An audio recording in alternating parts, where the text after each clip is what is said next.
எப்பவுமே ஒரு long term stocks choose பண்ணும்போது அந்த கம்பெனியோட ப்ராடக்ட் வந்து டெய்லி சர்க்குலேட் ஆகுதான்னு பார்த்துக்கோங்க. அந்த மாதிரி செக்டார் தான் நம்ம இன்னைக்கு பார்க்க போறோம். அதுதான் எஃப்எம்சிஜி கம்பெனிஸ்.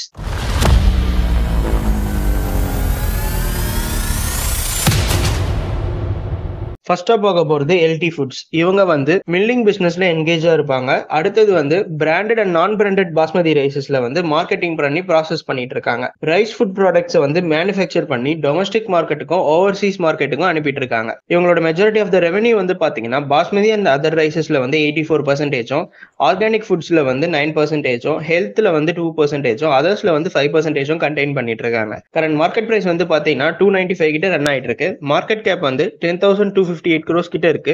பி ரேஷியோ வந்து 16லயும், ஹையா ட்ரேட் பண்ண வேல்யூ வந்து 316லயும், லோவா ட்ரேட் பண்ண வேல்யூ வந்து 147லயும் இருக்கு. ஃபேஸ் வேல்யூ வந்து 1 கொடுத்துட்டு இருக்காங்க. டிவிடெண்ட் வந்து பாத்தீங்கன்னா 0.51% per annum கொடுத்துட்டு இருக்காங்க. இந்த கம்பெனியோட ரெவன்யூ வைஸ் வந்து பாத்தீங்கன்னா 2024ல 7,772 crores கிட்ட இருக்கு. நெட் ப்ராஃபிட் வந்து பாத்தீங்கன்னா 2024ல 548 crores கிட்ட இருக்கு. பிரைஸ் பர்ஃபார்மன்ஸ் வைஸ் பாத்தீங்கன்னா லாஸ்ட் 6 monthsல நியர்லி 60% கிட்ட ரிட்டர்ன்ஸ் கொடுத்திருக்காங்க. ஷேர் ஹோல்டிங்ஸ் வந்து பாத்தீங்கன்னா ப்ரோமோட்டர் வந்து 51%, எஃப்ஐஐ வந்து 6%, டிஏஐ வந்து 5%, பப்ளிக் வந்து 37% ஹோல்ட் பண்ணிட்டு இருக்காங்க. இந்த கம்பெனியோட பெரிய அட்வான்டேஜ்னு பாத்தீங்கன்னா company is almost dead free company. அது மட்டும் இல்லாம லாஸ்ட் 5 இயர்ஸ்ல ப்ராஃபிட் growth வந்து நல்லா டெலிவர் பண்ணிட்டு இருக்காங்க. இந்த கம்பெனியோட டிஸ்அட்வான்டேஜ்னு பாத்தீங்கன்னா லாஸ்ட் 3 இயர்ஸ்ல ப்ரொமோட்டர் ஹோல்டிங் வந்து கொஞ்சம் கம்மியா இருக்கு. செகண்டா பார்க்க போறது ஜோதி லேப்ஸ் அன்லிமிடெட். இவங்க வந்து 1983ல ஃபவுண்ட் பண்ணியிருக்காங்க, திருசூர், கேரளால. இவங்க வந்து எந்த மாதிரியான ப்ராடக்ட்ஸ்லாம் வந்து மேனுஃபேக்சர் பண்றாங்கன்னா ஃபேப்ரிக் கேர், அதுக்கப்புறமா டிஷ் வாஷிங், இந்த மாதிரி ப்ராடக்ட்ஸ்லாம் வந்து மேனுஃபேக்சர் பண்ணிட்டு இருக்காங்க.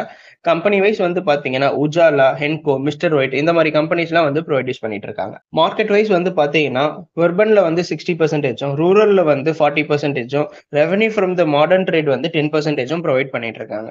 எக்ஸ்போர்ட்ஸ் வந்து எங்கெங்கெல்லாம் பண்றாங்கன்னா கிட்டத்தட்ட 19 கண்ட்ரீஸ் கிட்ட பண்ணிட்டு இருக்காங்க. மேனுஃபேக்சரிங் யூனிட்ஸ் வந்து பாத்தீங்கன்னா நியர்லி 23 கம்பெனிஸ் கிட்ட வச்சிருக்காங்க. கரண்ட் மார்க்கெட் பிரைஸ் வந்து பாத்தீங்கன்னா 513 கிட்ட ரன் ஆயிட்டு இருக்கு. மார்க்கெட் கேப் வந்து 18,822 crores கிட்ட இருக்கு. பி ரேஷியோ வந்து 15லயும், ஹையா ட்ரேட் பண்ண வேல்யூ வந்து 574லயும், லோவா ட்ரேட் பண்ண வேல்யூ வந்து 310லயும் இருக்கு. ஃபேஸ் வேல்யூ வந்து 1 கொடுத்துட்டு இருக்காங்க. டிவிடெண்ட் வந்து 0.68% per annum கொடுத்துட்டு இருக்காங்க. இந்த கம்பெனியோட ரெவன்யூ வைஸ் வந்து பாத்தீங்கன்னா 2024ல 2,756 crores கிட்ட இருக்கு. நெட் ப்ராஃபிட் வந்து பாத்தீங்கன்னா 2024ல 369 crores கிட்ட இருக்கு.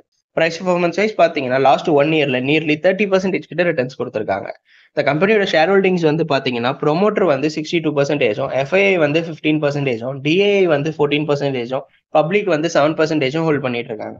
இந்த கம்பெனியோட பெரிய அட்வான்டேஜ்னு பாத்தீங்கன்னா company is almost dead free company. அது மட்டும் இல்லாம நல்ல ஹெல்த்தி டிவிடெண்ட் பே அவுட் வந்து மெயின்டைன் பண்ணிட்டு இருக்காங்க. இந்த கம்பெனியோட டிஸ்அட்வான்டேஜ்னு பாத்தீங்கன்னா ஸ்டாக் வந்து 10.4 புக் வேல்யூல ட்ரேட் ஆயிட்டு இருக்கு. சேல்ஸ் growth வந்து லாஸ்ட் 5 இயர்ஸ்ல கொஞ்சம் போரா தான் இருக்கு. தேர்டா பார்க்க போறது வருண் பிரிவரேஜஸ். இவங்க வந்து கார்பனேட்டட் சாஃப்ட் ட்ரிங்க்ஸ் அண்ட் நான் கார்பனேட்டட் சாஃப்ட் ட்ரிங்க்ஸை வந்து ப்ரொடியூஸ் பண்ணி டிஸ்ட்ரிபியூட் பண்ணிட்டு இருக்காங்க வைட் ரேஞ்ச்ல. பிரான்சைசி பிராண்ட்ஸ் வந்து பாத்தீங்கன்னா பெப்சி, ஸ்லைஸ், 7up, ஸ்ட்ரிங் இந்த மாதிரி பிரான்சைசிஸ்லாம் வந்து பண்ணிட்டு இருக்காங்க. ஓன் பிராண்ட்ஸ் வந்து பாத்தீங்கன்னா cream bell, Aqua clear, refresh இந்த பிராண்ட்ஸ்லாம் வந்து ஓன் பிராண்ட்ஸா வச்சிருக்காங்க. கரண்ட் மார்க்கெட் பிரைஸ் வந்து பாத்தீங்கன்னா 1,505 கிட்ட ரன் ஆயிட்டு இருக்கு. மார்க்கெட் கேப் வந்து 1,95,528 crores கிட்ட இருக்கு. பி ரேஷியோ வந்து 80லயும், ஹையா ட்ரேட் பண்ண வேல்யூ வந்து 1,707லயும், லோவா ட்ரேட் பண்ண வேல்யூ வந்து 802லயும் இருக்கு. ஃபேஸ் வேல்யூ வந்து 5 கொடுத்துட்டு இருக்காங்க. டிவிடெண்ட் வந்து 0.17% per annum கொடுத்துட்டு இருக்காங்க. ரெவன்யூ வைஸ் வந்து பாத்தீங்கன்னா 2024ல 16,042 crores கிட்ட இருக்கு. நெட் ப்ராஃபிட் வந்து 2024ல பாத்தீங்கன்னா 2,102 crores கிட்ட இருக்கு. பிரைஸ் பர்ஃபார்மன்ஸ் வைஸ் பாத்தீங்கன்னா லாஸ்ட் 1 இயர்ல நியர்லி 82% கிட்ட ரிட்டர்ன்ஸ் கொடுத்திருக்காங்க. ஷேர் ஹோல்டிங்ஸ் வந்து பாத்தீங்கன்னா ப்ரோமோட்டர் வந்து 62%, எஃப்ஐஐ வந்து 25%, டிஐஐ வந்து 4%, பப்ளிக் வந்து 7% ஹோல்ட் பண்ணிட்டு இருக்காங்க. இந்த கம்பெனியோட பெரிய அட்வான்டேஜ்னு பாத்தீங்கன்னா return on equity, profit growth, sales growth இது எல்லாமே நல்ல ப்ராஃபிட்ல வந்து டெலிவர் பண்ணிட்டு இருக்காங்க. டிஸ்அட்வான்டேஜ்னு பாத்தீங்கன்னா ஸ்டாக் வந்து 22.8 புக் வேல்யூல ட்ரேட் ஆயிட்டு இருக்கு. ப்ரோமோட்டர் ஹோல்டிங் வந்து லாஸ்ட் 3 இயர்ஸா வந்து குறைஞ்சிருக்கு. நம்ம சேனல்ல ஃபினான்ஸ், ரயில்வே ஸ்டாக்ஸ், இவி, ஐடி, ஃபார்மா இந்த மாதிரி நிறைய ப்ராடக்ட்ஸ் வந்து நம்ம பார்க்க போறோம். இதை வந்து எபிசோட் வைஸ் நம்ம பார்க்கறதுனால உங்களுக்கும் இது கம்ஃபர்டபுளா இருக்கும். அதுக்கு நீங்க நம்ம சேனலை சப்ஸ்கிரைப் பண்ணிக்கோங்க. அண்ட் நம்ம ஸ்விங் சஜஷன்ஸ் அண்ட் இன்ட்ராடே வந்து பாத்தீங்கன்னா டெலிகிராம் குரூப்ல ப்ரொவைட் பண்ணிட்டு இருக்கோம். டெலிகிராம் ஜாயின் பண்றதுக்கு இந்த லிங்க் கிளிக் பண்ணி ஜாயின் பண்ணிக்கோங்க. ஃபோர்த்தா பார்க்க போறது நெஸ்லே இந்தியா. இவங்க வந்து ஒரு ஃபுட் செக்மெண்டா ஆப்ரேட் பண்ணிட்டு இருக்காங்க. India's leading FMCG player. இந்த கம்பெனியோட ரெவன்யூ வந்து பாத்தீங்கன்னா மில்க் ப்ராடக்ட்ஸ்ல வந்து 40%, குக்கிங் டிஷஸ்ல வந்து 32%, கான்ஃபிளெக்ஷன்ல வந்து 17%, பிரிவரேஜஸ்ல வந்து 11% கண்டெயின் பண்ணிட்டு இருக்காங்க. கரண்ட் மார்க்கெட் பிரைஸ் வந்து பாத்தீங்கன்னா 2,511 கிட்ட இருக்கு. மார்க்கெட் கேப் வந்து 2,42,163 crores கிட்ட இருக்கு. பி ரேஷியோ வந்து 74லயும், ஹையா ட்ரேட் பண்ண வேல்யூ வந்து பாத்தீங்கன்னா 2,771லயும், லோவா ட்ரேட் பண்ண வேல்யூ வந்து பாத்தீங்கன்னா 2,145லயும் இருக்கு. ஃபேஸ் வேல்யூ வந்து 1 கொடுத்துட்டு இருக்காங்க. டிவிடெண்ட் வந்து பாத்தீங்கன்னா 0.62% per annum கொடுத்துட்டு இருக்காங்க. ரெவன்யூ வைஸ் வந்து பாத்தீங்கன்னா 2024ல 24,393 crores கிட்ட இருக்கு.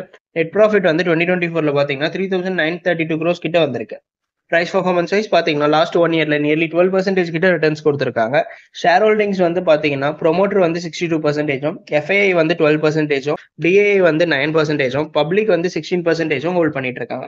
இந்த கம்பெனியோட பெரிய அட்வான்டேஜ்னு பாத்தீங்கன்னா நல்ல ஹெல்த்தி டிவிடெண்ட் பே அவுட் வந்து மெயின்டைன் பண்ணிட்டு இருக்காங்க. ரிட்டர்ன் ஆன் ஈக்விட்டியும் ப்ராஃபிட் growth-உம் நல்ல ப்ராஃபிட் டெலிவர் பண்ணிட்டு இருக்காங்க. இந்த கம்பெனியோட டிஸ்அட்வான்டேஜ்னு பாத்தீங்கன்னா ஸ்டாக் வேல்யூ வந்து 72.5 புக் வேல்யூல ட்ரேட் ஆயிட்டு இருக்கு. ஃபிஃப்த்தா பார்க்க போறது ஹிந்துஸ்தான் யூனிலிவர். இவங்க வந்து ஒரு home care, beauty and personal care, foods and refresh segment வந்து பண்ணிட்டு இருக்காங்க. இவங்களோட பிராண்ட்ஸ் வந்து பாத்தீங்கன்னா skin cleaning, oral care, hair care, skin care, இந்த மாதிரி பிராண்ட்ஸ் எல்லாம் வந்து டெலிவர் பண்ணிட்டு இருக்காங்க. இவங்களோட கரண்ட் மார்க்கெட் பிரைஸ் வந்து பாத்தீங்கன்னா 2,716 கிட்ட ரன் ஆயிட்டு இருக்கு. மார்க்கெட் கேப் வந்து 6,37,900 crores கிட்ட இருக்கு. பி ரேஷியோ வந்து 61லயும், ஹையா ட்ரேட் பண்ண வேல்யூ வந்து 2,812லயும், லோவா ட்ரேட் பண்ண வேல்யூ வந்து 2,170லயும் இருக்கு. ஃபேஸ் வேல்யூ வந்து 1 கொடுத்துட்டு இருக்காங்க. டிவிடெண்ட் வந்து பாத்தீங்கன்னா 1.55% per annum கொடுத்துட்டு இருக்காங்க. இந்த கம்பெனியோட ரெவன்யூ வைஸ் வந்து பாத்தீங்கன்னா 2024ல 61,896 crores கிட்ட இருக்கு. நெட் ப்ராஃபிட் வந்து பாத்தீங்கன்னா 2024ல 10,286 crores கிட்ட வந்திருக்கு. பிரைஸ் பர்ஃபார்மன்ஸ் வைஸ் பாத்தீங்கன்னா லாஸ்ட் 6 மந்த்ல நியர்லி 12% கிட்ட ரிட்டர்ன்ஸ் கொடுத்திருக்காங்க. ஷேர் ஹோல்டிங்ஸ் வந்து பாத்தீங்கன்னா ப்ரொமோட்டர் வந்து 61%, எஃப்ஐஐ வந்து 11%, டிஐஐ வந்து 14%, பப்ளிக் வந்து 12% ஹோல்ட் பண்ணிட்டு இருக்காங்க. இந்த கம்பெனியோட பெரிய அட்வான்டேஜ்னு பாத்தீங்கன்னா companies almost dead free company. அது மட்டும் இல்லாம நல்ல ஹெல்த்தி டிவிடெண்ட் வந்து பே அவுட் பண்ணிட்டு இருக்காங்க. இந்த கம்பெனியோட டிஸ்அட்வான்டேஜ்னு பாத்தீங்கன்னா ஸ்டாக் வேல்யூ வந்து 12.5 புக் வேல்யூல ட்ரேட் ஆயிட்டு இருக்கு. சேல்ஸ் growth வந்து கொஞ்சம் புவரா தான் இருக்கு.